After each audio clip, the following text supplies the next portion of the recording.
September 12 ആൻഡർലക്റ്റിലെ വിശുദ്ധ ഗൈ.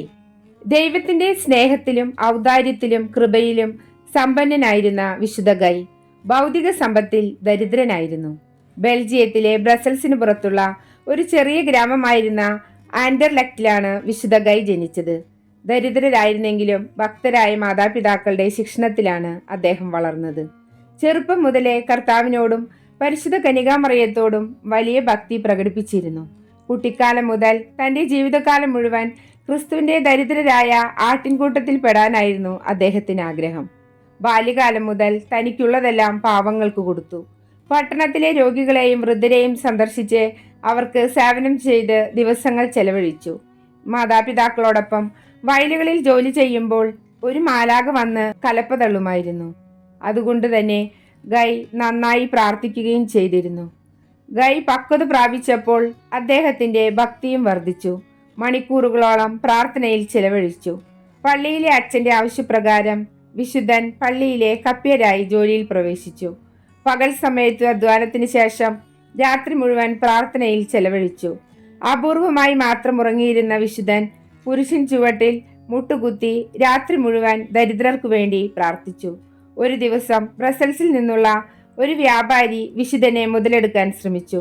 കൂടുതൽ പണം സമ്പാദിക്കുന്നതിലൂടെ കൂടുതൽ ആളുകളെ സഹായിക്കാനാകുമെന്ന് വിശുദ്ധനെ ബോധ്യപ്പെടുത്തി. മറ്റുള്ളവരെ സഹായിക്കുന്നതിനുള്ള തീക്ഷ്ണതയാൽ വിശുദ്ധൻ പള്ളിയിലെ ജോലി ഉപേക്ഷിച്ചു. പക്ഷേ വ്യാപാരത്തിൽ ചരക്ക് വഹിച്ച വിശുദ്ധന്റെ ആദ്യ കപ്പൽ തന്നെ മുങ്ങിപ്പോയി. തന്റെ തെറ്റ് മനസ്സിലാക്കിയ വിശുദ്ധൻ പള്ളിയിലേക്ക് മടങ്ങി.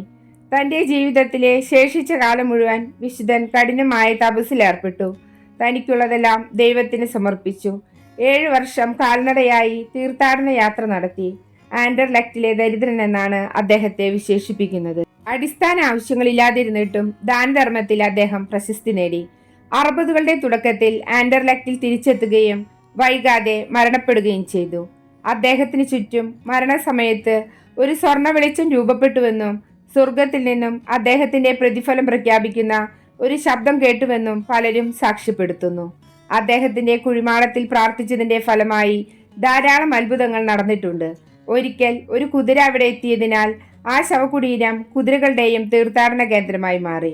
പേവിഷബാധ, ബാച്ചിലർമാർ, അപസ്മാര രോഗികൾ, മൃഗങ്ങൾ, തൊഴിലാളികൾ, കെട്ടിടങ്ങളുടെ സംരക്ഷണം, കുതിരകൾ, സാക്രിസ്റ്റന്മാർ എന്നിവരുടെ എല്ലാം മധ്യസ്ഥനായി വിശുദ്ധ ഗൈ അറിയപ്പെടുന്നു.